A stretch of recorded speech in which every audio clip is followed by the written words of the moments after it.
முக்கிய செய்திகள். பீகார் சட்டப்பேரவை தேர்தலில் வரலாறு காணாத வாக்குப்பதிவு. 30 ஆண்டுகளுக்கு பின் 60% தாண்டி சாதனை. சிபிஐ அமலாக்கத்துறை மூலம் காட்டாட்சி நடத்துகிறார் மோடி. வெறுப்பை பரப்ப மட்டுமே தெரியும் என்றும் ராகுல் குற்றச்சாட்டு. டெல்லி ஜவஹர்லால் நேரு பல்கலைக்கழக மாணவர் சங்க தேர்தல். ஏபிவிபியை வீழ்த்தி இடதுசாரிகள் அமோக வெற்றி. கைது செய்ததற்கான காரணத்தை எழுத்துப்பூர்வமாக வழங்க வேண்டும். தவறினால் கைது நடவடிக்கையே செல்லாது என உச்சநீதிமன்றம் அதிரடி. நில மோசடி வழக்கில் அஜித் பவார் மகனுக்கு தொடர்பு. விசாரணை குழு அமைத்து பட்னாவிஸ் உத்தரவிட்டதால் பரபரப்பு.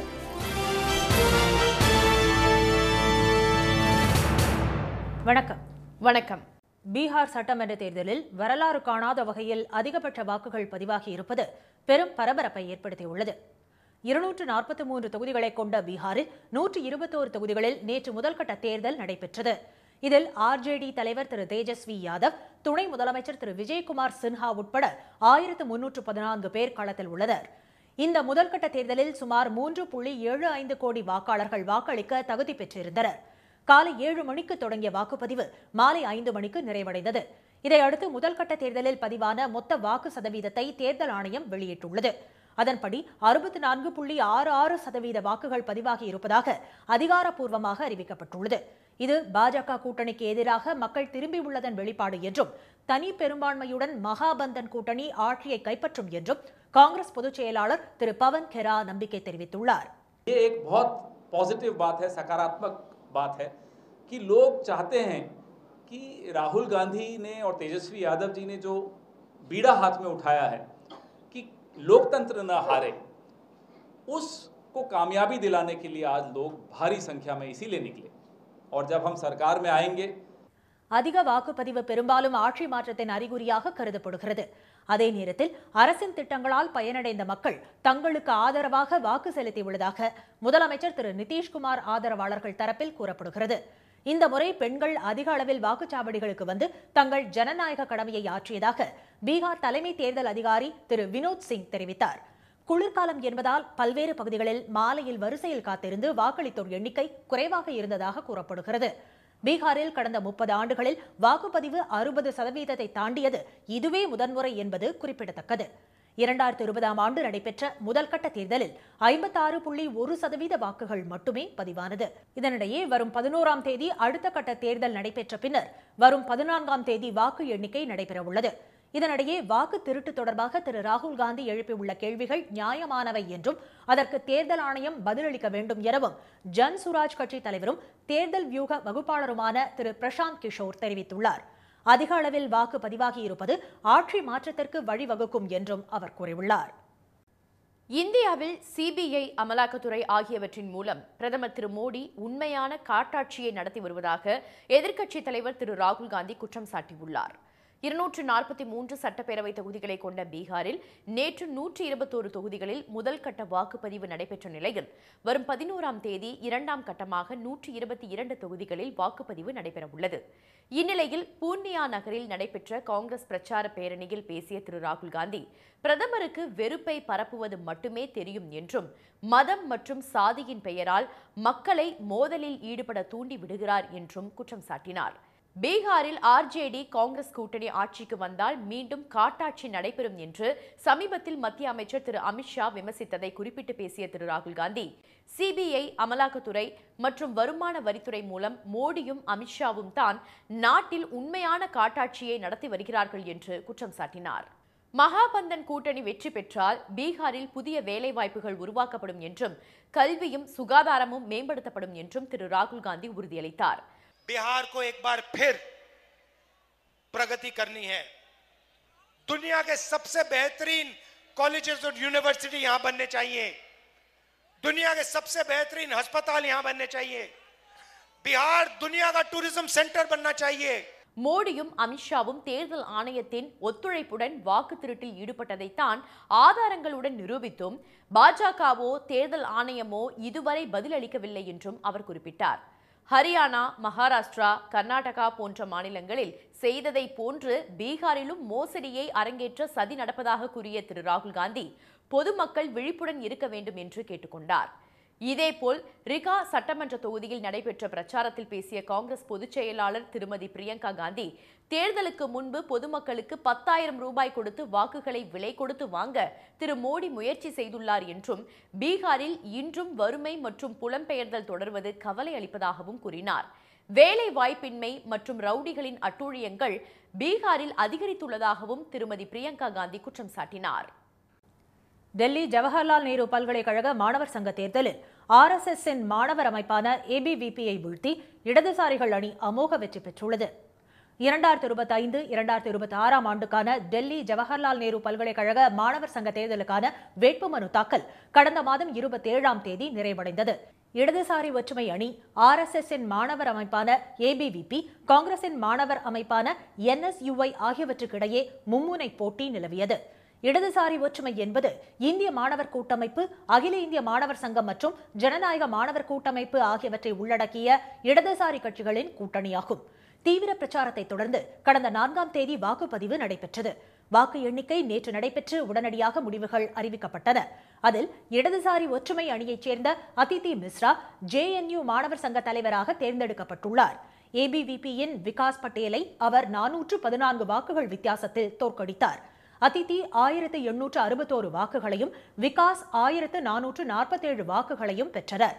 துணைத் தலைவர் பதவிக்கு போட்டியிட்ட இடதுசாரி ஒற்றுமை கூட்டணியைச் சேர்ந்த கோபிகா பாபு அதிக வாக்குகள் வித்தியாசத்தில் வெற்றி பெற்றார். அவர் 2966 வாக்குகள் பெற்று ABVPயின் தன்யா குமாரியை 1236 வாக்குகள் வித்தியாசத்தில் தோற்கடித்தார். பொதுச் செயலாளர் பதவிக்கு மிக கடுமையான போட்டி நிலவிய போதிலும் இடதுசாரி ஒற்றுமை அணியின் சுனில் யாதவ் 1915 வாக்குகள் பெற்று ABVPயின் ராஜேஸ்வர் காந்த் துபேயை 74 வாக்குகள் வித்தியாசத்தில் தோற்கடித்தார். JNU மாணவர் சங்க இணைச் செயலாளர் பதவிக்கு இடதுசாரி ஒற்றுமை அணியின் டானிஷ் அலி தேர்வு செய்யப்பட்டுள்ளார். அவர் 1991 வாக்குகள் பெற்று வெற்றி பெற்றார். ABVPயின் அனுஜ் டமாரா 1762 வாக்குகள் பெற்று 229 வாக்குகள் வித்தியாசத்தில் தோல்வியடைந்தார். இடதுசாரி ஆதரவு குழுக்கள் 4 மத்திய குழு பதவிகளையும் முழுமையாக கைப்பற்றி கிளீன் ஸ்வீப் செய்திருப்பது பாஜகவுக்கு பெரும் பின்னடைவாக கருதப்படுகிறது. நீதிபதிகள் முன் ஆஜர்படுத்துவதற்கு குறைந்தது 2 மணி நேரத்திற்கு முன்னதாக கைது செய்ததற்கான காரணத்தை சம்பந்தப்பட்டவர்களுக்கு எழுத்துப்பூர்வமாக அளிக்காவிட்டால் அந்த கைது செல்லாது என உச்சநீதிமன்றம் உத்தரவிட்டுள்ளது. விபத்து ஏற்படுத்திவிட்டு நிற்காமல் செல்லும் ஹிட் அண்ட் ரன் வழக்கை விசாரித்த மும்பை உயர்நீதிமன்றம் கைது நடவடிக்கை முறையாக நடைபெறவில்லை என்பதை ஒப்புக்கொண்ட போதிலும் அதனை சட்டத்திற்கு புறம்பாக கைது என அறிவிக்க மறுத்துவிட்டது. இதனை எதிர்த்து உச்சநீதிமன்றத்தில் மனுதாரர் தொடர்ந்த மேல்முறையீட்டு வழக்கு தலைமை நீதிபதி திரு PR கவாய், நீதிபதி திரு அகஸ்டின் ஜார்ஜ் மஷி ஆகியோர் முன்பு விசாரணைக்கு வந்தது. அப்போது நீதிபதிகள் அரசியலமைப்பு சட்டப்படி கைது செய்யப்பட்டதற்கான காரணத்தை சம்பந்தப்பட்ட நபரிடம் வழங்க வேண்டியது கட்டாயம் என்று தெரிவித்தனர். கைது செய்யப்பட்டதற்கான காரணத்தை கைது செய்யப்பட்டவருக்கு புரியும் மொழியில் எழுத்துப்பூர்வமாக வழங்க வேண்டும் என நீதிபதிகள் உத்தரவிட்டனர். கைது செய்யும் அதிகாரி காரணத்தை எழுத்துப்பூர்வமாக உடனடியாக தெரிவிக்க முடியாவிட்டால் வாய்மொழியாக அதனை தெரிவிக்க வேண்டும் என்றும், குறைந்தபட்சம் மேஜிஸ்ட்ரேட் முன்பு ஆஜர்படுத்துவதற்கு 2 மணி நேரத்திற்கு முன்பாக கண்டிப்பாக எழுத்துப்பூர்வமாக வழங்க வேண்டும் என்றும் நீதிபதிகள் தெரிவித்தனர். தவறும் பட்சத்தில் அது சட்டப்பூர்வமற்ற கைதாக கருதப்பட்டு குற்றவாளியை விடுவிக்க நேரிடும் என்றும் நீதிபதிகள் உத்தரவிட்டனர். இந்த உத்தரவின் நகலை அனைத்து மாநில உயர்நீதிமன்றங்களுக்கும் மாநில அரசுகளுக்கும் அனுப்பி உடனடியாக அமல்படுத்தவும் பதிவாளருக்கு நீதிபதிகள் உத்தரவிட்டனர். பூனா நில மோசடி தொடர்பாக துணை முதலமைச்சர் திரு அஜித் பவாரின் மகனிடம் விசாரணை நடத்த முதலமைச்சர் திரு தேவேந்திர பட்னாவிஸ் உத்தரவிட்டிருப்பது பரபரப்பை ஏற்படுத்தியுள்ளது.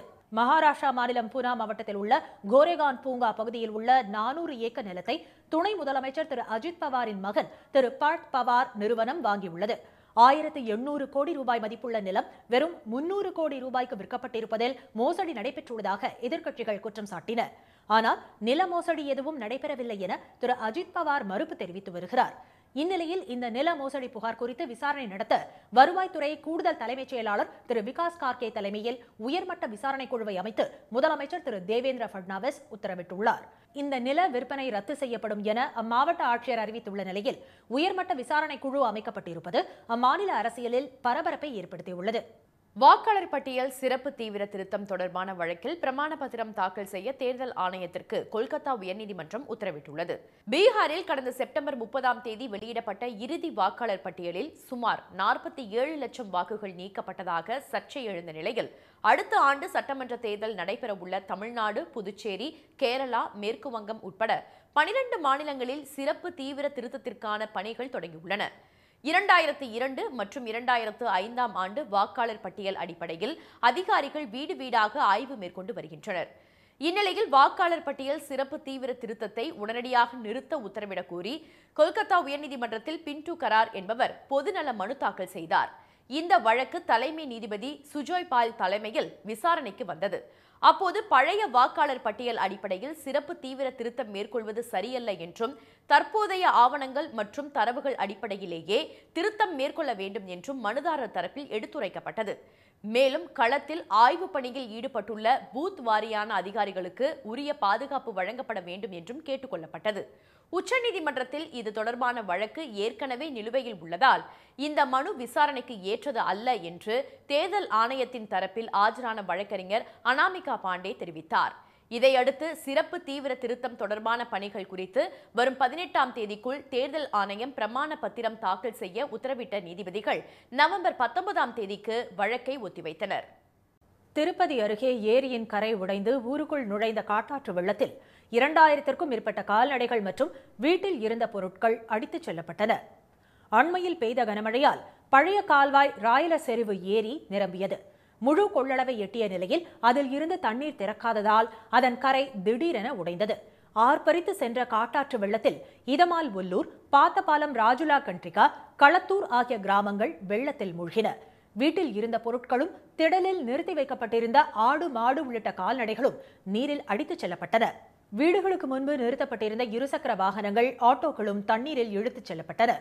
பொதுமக்கள் வெள்ளத்தில் இருந்து தப்பிக்க வீடுகளின் மொட்டை மாடிகளில் ஏறி தங்கள் உயிரை காப்பாற்றிக் கொண்டனர். இந்த வெள்ளத்தில் ஆயிரக்கணக்கான ஏக்கரில் சாகுபடி செய்த நெற்பயிர்கள் அழிந்தன. குடியிருப்புகள் சேரும் சகதியுமாக மாறின. ராகிகுண்டா, ஸ்ரீ காளஹஸ்தி, பிச்சாத்தூர் சாலை துண்டிக்கப்பட்டதால் போக்குவரத்து ஸ்தம்பித்தது. நீரில் அடித்துச் செல்லப்பட்ட எருமை, பசு, காளை உள்ளிட்டவை ஆங்காங்கே செத்து கிடந்தது சோகத்தின் உச்சமாக இருந்தது. சம்பவ இடத்தை பார்வையிட்ட அதிகாரிகள் மக்களுக்கு ஆறுதல் கூறினர். வாக்காளர் பட்டியல் சிறப்பு திருத்த பணியால் தேவையற்ற குழப்பம் ஏற்படுவதாக நெல்லை மக்கள் தெரிவித்தனர். பீகாரை தொடர்ந்து அடுத்த ஆண்டு சட்டப்பேரவை தேர்தல் நடைபெறவுள்ள தமிழ்நாடு, கேரளா, புதுச்சேரி உள்ளிட்ட 12 மாநிலங்களிலும் யூனியன் பிரதேசங்களிலும் SIR எனப்படும் வாக்காளர் பட்டியல் சிறப்பு திருத்த பணிகள் நேற்று முன்தினம் தொடங்கியது. இந்த பணிகளில் போக்குவரத்து துறை, தொழிலாளர் நலத்துறை, அங்கன்வாடி ஊழியர்கள் உள்ளிட்ட பல்வேறு துறைகளை சார்ந்த அலுவலர்கள் BLOக்களாக நியமிக்கப்பட்டுள்ளனர். இவர்கள் வீடு வீடாக சென்று வாக்காளர்களிடம் புதிதாக விண்ணப்பங்கள் வழங்கி அதற்கான ஆவணங்களை திரட்டி வருகின்றனர். இந்த பட்டியலில் வாக்காளர் பெயர், கணவர் பெயர், தந்தை பெயர், பிறப்பு தேதி உள்ளிட்ட பல்வேறு விவரங்கள் சேகரிக்கப்படுகின்றன. அவர்கள் வழங்கும் மனுக்களை 4 நாட்களுக்கு பின்னர் அவர்களே பெற்றுக்கொள்கின்றனர். ஆனால் அலுவலர்கள் வழங்கும் மனுக்களை பெரும்பாலானோர் பூர்த்தி செய்து கொடுக்க முடியாமல் திணறி வருகின்றனர். பெரியவர்கள் இந்த சிக்கலில் மாட்டிக்கொள்வதால் ஏற்கனவே உள்ள வாக்காளர் அடையாள அட்டையை பயன்படுத்த அனுமதிக்க வேண்டும் என்று கோரிக்கை விடுத்தனர். போன வருஷம் இதெல்லாம் இல்லை, இப்போ இந்த வருஷம் தான் இதை ஆரம்பிச்சிருக்கேங்க. அதனால இங்கே ஆளுவோ இப்போ முக்கால்வாசி ஆளுவோ வெளியூர் வேலைக்கு போகுதுவோம். நம்ம எந்த நேரம் எப்போ வருவான்னு நம்ம அவங்கள காவல் காக்க முடியாது. இவங்க காலையிலேருந்து அங்கேயும் ராந்திக்கிட்டு தான் எல்லா வீடும் பூட்டி கிடக்கு. அப்போ என்ன செய்ய முடியும்? இதெல்லாம் தேவையில்லாதது. நீங்கள் கேட்டிங்களா? இல்லைன்னா அங்கே வந்து வாங்கிட சொல்லி ஒரு அறிவிக்கை கொடுங்க, அப்படியே வந்து வாங்கிடட்டும். 4 நாள் கழிச்சு வருவேன்ருக்காவோ ரெப்பி போட்டா ஒட்டி கொடுக்கணுமா? இதெல்லாம் இப்போ புதுசாக சட்டம் வருது, எங்களுக்கு சொல்லவே தெரியல, பேசவும் தெரியல. ஆனால் அவங்க கொண்டு இப்போ கொடுக்கவோ அடுத்த தடவை ஓட்டு போட முடியாது, இதை செய்யலைன்னா ஓட்டு போட முடியாதுன்னு சொல்லுதாவோ. இதெல்லாம் எதுக்கு? முந்திலாம் ஓட்டு அட்டை தான், அதிலே நாங்கள் போட்டு தூர போயிடுவோம். இப்போ புதுசாக அப்படி சட்டம் கொண்டு வந்து சொல்லுதா, தெரியாத ஆளுக்க என்ன செய்யும்? வாக்காளர்கள் வீடுகளில் இல்லை என்றால் அந்த படிவங்களை கொண்டு வரும் அலுவலர்கள் வழங்காமல் அவர்களே வைத்துக் கொள்வதாக பொதுமக்கள் குற்றம் சாட்டினர். இது தவிர இறந்தவர்கள், வெளியூருக்கு சென்றவர்களின் படிவங்களும் சம்பந்தப்பட்ட ஏரியாக்களை அணுகும் BLO அலுவலரிடமே உள்ளது. வழங்கப்படாத வாக்காளர்களின் படிவங்கள் அனைத்துமே நீக்கப்பட உள்ளதாக தகவல் வெளியாகியுள்ளதால் வாக்காளர்கள் அச்சமடைந்துள்ளனர். கத்தி அறிவாளுடன் திரு அன்புமணி செய்வதுதான் நாகரிக அரசியலா என்று பாமக நிறுவனர் டாக்டர் ராமதாஸ் கேள்வி எழுப்பியுள்ளார்.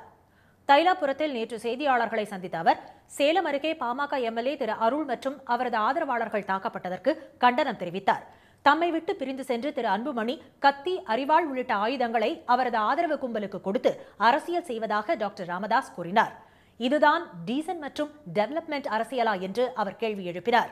இப்படி கத்திக்காப்படம் வச்சு அடிக்கிறது, கொல்ல போகிறது, கொலை மிரட்டல், நீ இருக்க மாட்டேன், உயிரோடு இருக்க மாட்டேன் அப்படின்லாம் பேசுறது, இதெல்லாம் டீசன்ட் அண்ட் டெவலப்மெண்ட் பாலிட்டிக்ஸ் இல்லை, அமைதி பூங்காவாக இருக்காது. தாம் அரசியலில் தவறு செய்துவிட்டதாகவும் திரு அன்புமணியை மத்திய அமைச்சராகவும் பாமக தலைவராகவும் ஆக்கியது மிகப்பெரிய தவறு என்றும் டாக்டர் ராமதாஸ் வேதனை தெரிவித்தார். சமூக வலைதளங்களில் தம்மையும் திரு ஜி.கே. மணியையும் தரக்குறைவாக விமர்சனம் செய்வதற்காகவே சிலரை திரு அன்புமணி தூண்டி விடுவதாகவும் அவர் குற்றம் சாட்டினார். 20 ஆண்டுகளுக்கு மேலாக தம்முடன் இருந்தவர்களை பதவி, பணம் என்ற ஆசையை காட்டி திரு அன்புமணி இழுத்துள்ளதாக அவர் தெரிவித்தார். திரு அன்புமணியின் நடவடிக்கை அருவருக்கும் வகையில் உள்ளதாகவும் அவரது செயல்பாடு வளர்ச்சிக்கான பாதையில் செல்லவில்லை என்றும் டாக்டர் ராமதாஸ் கூறினார். திண்டுக்கல்லில் வாழைத்தாரின் விலை குறையாததால் விவசாயிகள் மகிழ்ச்சியடைந்தனர். அங்குள்ள ரயில் நிலையம் அருகே உள்ள சிறுமலை செட்டில் திங்கள் மற்றும் வியாழக்கிழமையில் வாழைப்பழம் ஏலம் நடைபெறுவது வழக்கம். இந்த சந்தைக்கு திண்டுக்கல்லை சுற்றியுள்ள வெள்ளோடு, தருமத்துப்பட்டி, செட்டியப்பட்டி, கன்னிவாடி, குட்டத்து, ஆவாரம்பட்டி, ஒட்டன்சத்திரம், மாரம்பாடி உட்பட 50க்கும் மேற்பட்ட கிராமங்களில் இருந்து விவசாயிகள் விளைவிக்கக்கூடிய வாழைத்தாரை விற்பனைக்காக நேற்று கொண்டு வந்தனர். அதில் செவ்வாழை, ரஸ்தாலி, கற்பூரவல்லி, பூவம்பழம், நாட்டுப்பழம் போன்ற பழங்கள் விற்பனைக்காக கொண்டு வரப்பட்டன. இந்த ஆண்டு மழை அதிக அளவில் பெய்ததால் வாழைத்தார் நன்கு விளைச்சல் கண்டுள்ளது. இதன் காரணமாக மார்க்கெட்டிற்கு வாழைத்தார் வரத்து அதிகரித்துள்ளது. முதல் தரம் செவ்வாழை வாழைத்தார் 900 ரூபாய் முதல் 800 ரூபாய் வரை விலை போனது. இரண்டாம் ரகம் 500 ரூபாய் முதல் 400 ரூபாய் வரை விலை போகிறது. ரஸ்தாலி 700 ரூபாய் முதல் 600 ரூபாயும், இரண்டாம் தரம் 300 ரூபாய் முதல் 200 ரூபாயாகவும் விற்பனையாகிறது. போன மாதத்துக்கு இந்த மாதம் கொஞ்சம் மழை பெஞ்சனால விலை கொஞ்சம் பரவாயில்லாமல் விற்கிது. செவ்வாழெல்லாம் முதல் தரம் 700, 800 வரைக்கும் போகுது. ரெண்டாம் தரம் 500, 400க்கு விற்கிது. கற்பூரவல்லி அதே மாதிரி முதல் ரகம் 500, 400க்கு போகுது. ரெண்டாம் தரம், மூணாம் தரம் 200, 300க்கு விற்கிது. செவ்வாழை 700, 800, 900 வரும்போது நாங்கள் இங்கே நம்ம ரீட்டெயிலில் ஒரு பீஸ் 12 ரூபா வரையும் நம்ம வியாபாரம் பார்க்குறோம். இப்போ அடுத்து தை வந்துச்சுன்னா 12 ரூபாங்கிறது 14 ரூபா, 15 ரூபா, 16 ரூபா வரையும் கூட விற்கிற மாதிரி ஆகி போயிடும். ஏன்னா விசேஷங்கள் வர வர எங்களுக்கு வியாபாரம் அதிகரிக்கிறனால வரத்து கம்மியாகும். ஏன் காய்கறி நிறையா வெளில அதிகமாக போகிறனால இருக்க ரேட்டு கூட தான் செய்யும். நாட்டுப்பழம் முதல் தரம் 500 ரூபாய் முதல் 400 ரூபாய்க்கும், இரண்டாம் ரகம் 200 ரூபாய் முதல் 100 ரூபாய்க்கும் ஏலம் போனது. கற்பூரவல்லி முதல் தரம் 500 ரூபாய் முதல் 400 ரூபாய் வரை விற்கப்பட்டது. இரண்டாம் ரகம், மூன்றாம் ரகம் 300 ரூபாய் முதல் 200 ரூபாய்க்கும் விற்பனையாகிறது. வரத்து அதிகமாக இருந்த போதும் விலை குறையாத காரணத்தினால் நல்ல லாபம் கிடைத்துள்ளதாக விவசாயிகள் தெரிவித்தனர். உதகை அருகே சுற்றித் திரியும் சிறுத்தை புலியால் அப்பகுதி மக்கள் பீதியடைந்துள்ளனர். மசினகுடி வனப்பகுதியில் இருந்து வெளியேறிய சிறுத்தை கிராமங்களுக்கு செல்லும் சாலையில் ஆங்காங்கே உலாவியது. மாயார் சாலையில் புலிகள் நடமாட்டம் அதிகமாக உள்ள நிலையில் நேற்று மாலை அந்தி சாயும் நேரத்தில் புலி ஒன்று சாலையை கடக்க வனப்பகுதியில் இருந்து வந்தது. அதனை கண்டவுடன் வாகன ஓட்டி வாகனத்தை நிறுத்திய நிலையில் அந்த புலி கம்பீரமாக சாலையை கடந்து சென்றது.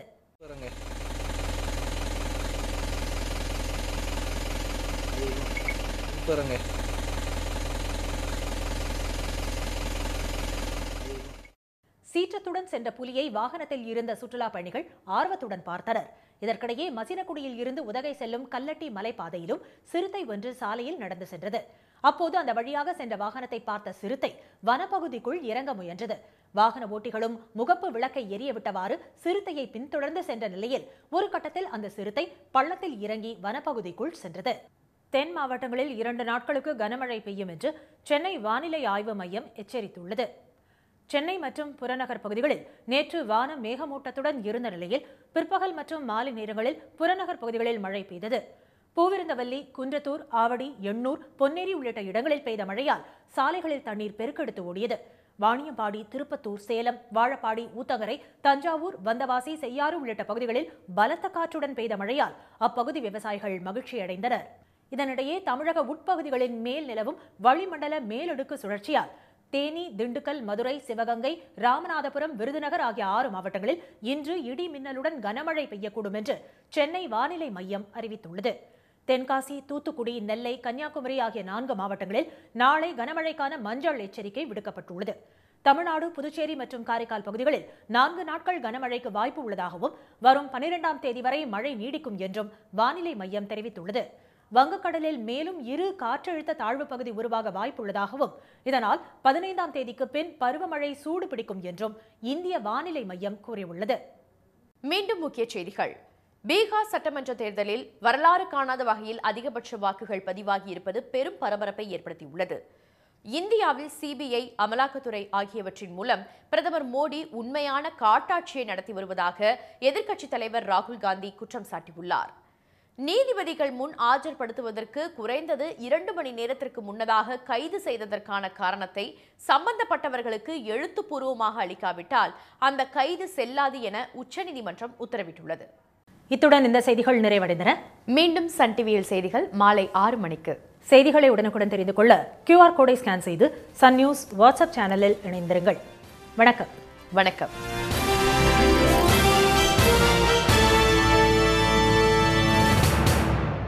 உடனுக்குடன் செய்திகளை தெரிந்து கொள்ள சன் நியூஸ் பெல் ஐகானை கிளிக் பண்ணுங்க.